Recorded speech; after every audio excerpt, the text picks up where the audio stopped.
We have only so much mental horsepower. It can only be focused so many different ways. The cognitive demands that we put on more than anything else so often is loading up our short-term memory with pointless, anxious thoughts. We all have these things that we have to be doing. How much extra space of our mental capital are we using that are we just filling up with anxiety? Maybe it's anxiety in the form of regret, like that we're spiraling and thinking about the past. And that's taking up a lot of our bandwidth, right? A lot of our account that we could be spending on moving us forward, on programming the system, helping to get into that flow state, but we can't get there because we're focused on something in the past or we're worried about something in the future. So regret, worry, it pulls us out of the present. That's siphoning off our account of mental capital. We only have so much. So within a day, if you were to imagine, we said the other day, what is the perfect health day? The template, the way we step through the world. We got 72 opportunities here today, and then 71 more days left in 2025. And each day is a step, and we're moving toward that goal. How much of the time in that space is acceptable? Is a personal question, answer. To be dwelling on the past, to be worried about the future.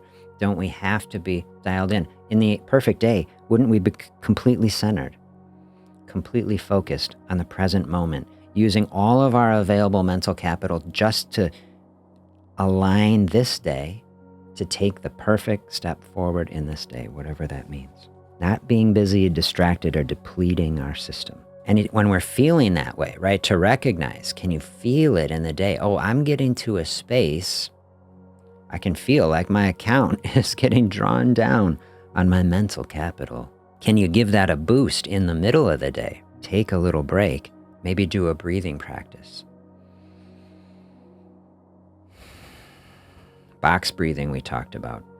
Do a box breathing for a while, bring that state down. Give the body some space within the day, give the mind some space.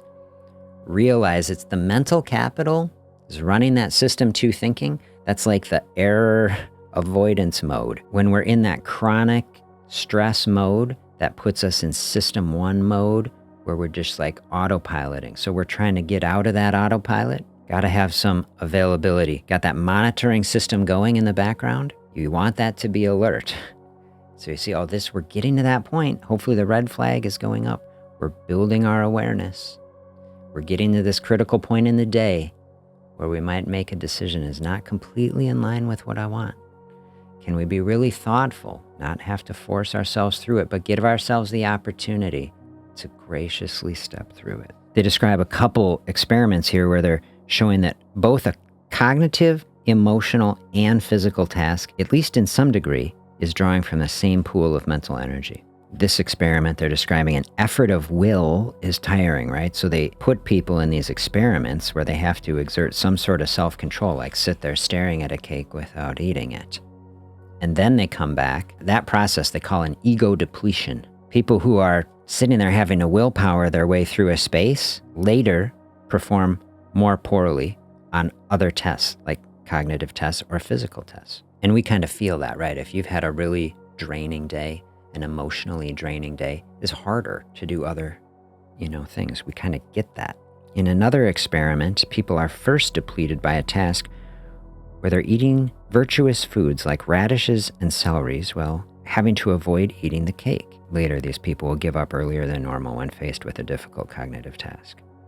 So we've got this limited budget, at least in this state where we're not in the flow state. Maybe the flow state is the unlimited budget. That's like the very ideal state. And of course, we all try to get there, but how often does it happen? And then when we aren't able to get there, because we're all distracted, we're all dealing with so much, preserving this mental capital, building it as much as we can through every good thing. Eating the healthiest foods helps. Getting good sleep. I know that's a struggle for so many. Getting good exercise, taking care of the body, opening up the fasting space itself can be helpful. And then every other good practice. Meditation, ultra helpful, breathing, all these things, journaling about it. System 2 requires self-control. The exertion of self-control itself can be depleting, can be unpleasant, can lead to ego depletion. and can lead to loss of motivation. After exerting self-control in one task, many do not feel like making an effort in another, although you could do it if you really had to.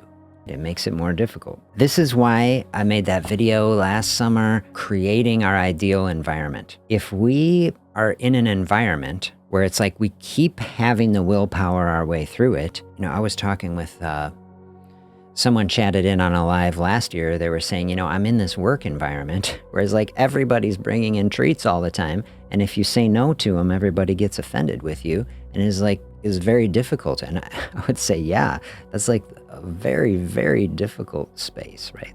It's the opposite of the ideal space. In the ideal space, there are no, snacks or distractions like in your day. And it's just, you don't have to make the decision.